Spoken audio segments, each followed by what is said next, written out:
Mesdames, Messieurs, chers téléspectateurs de la Maison des Médias, bienvenue sur Opinion Publique. Aujourd'hui, nous vous proposons les réactions de quelques citoyens de la ville de Cotonou après l'opération de dépôt des dossiers de candidature pour le compte de l'élection présidentielle du 11 avril prochain. Au premier abord, je remercie d'abord les candidats qui ont pu faire le déplacement pour aller déposer les dossiers. C'est important. Chacun allait déposer son dossier. Mais à la suite, je viens d'apprendre que certains n'ont pas eu le parrainage. Ils n'ont pas comblé leurs dossiers ne sont pas au complet. C'est vraiment déplorable.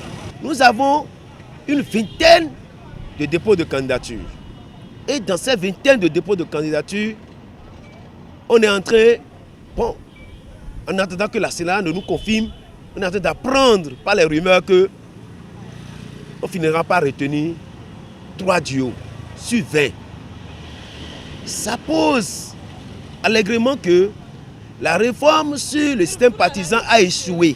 Comment toi-même tu sais que tu n'as pas pu réunir le parrainage de façon consciente, mais tu viens, tu déposes le dossier, tu te retournes, sachant consciemment que le dossier sera rejeté. Mais c'est de venir amuser la galerie, c'est de se foutre des gens là-bas. On est fiers.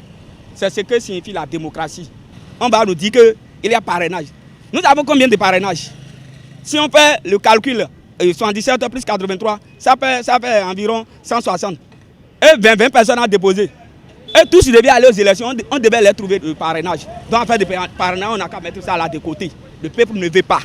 La faille qu'on a trouvée est que le législateur en son temps n'a pas su trouver au moins des moyens pour recalquer. Parce que le code électoral qui a été mis en place avec les garde-fous qui ont été mises, d'une part on peut dire ça a marché, mais de l'autre part on peut dire ça a aussi connu un peu de quoi. Mais qu'est-ce qui va se passer aujourd'hui? Il y a eu le pluralisme, le multipartisme intégral que le président Talon vient de respecter. C'est-à-dire tout le monde a posé sa candidature. Mais le reste, c'est que la décantation de tout cela pour dire qui peut y aller, qui peut ne pas aller, qui peut aller, qui sont dans les normes. Selon les dossiers seront étudiés par la Sénat et on verra qui est possible d'aller aux élections, qui n'est pas possible d'aller aux élections. Il est important de savoir ce que c'est que les acquis de la Conférence nationale des forces vives. Le Bénin a une histoire. Quand on parle des acquis de la conférence, cela se repose sur 3 choses. La cohésion nationale, l'unité nationale et la sécurité juridique.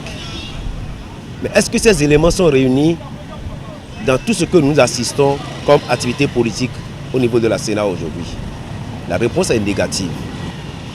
Mais si tant est que cela se passe ainsi, nous devons en déduire que la politique prime maintenant sur le droit. Aucune œuvre humaine n'est parfaite.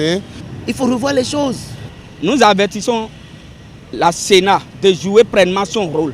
On ne veut pas qu'on nous crée du désordre dans la République.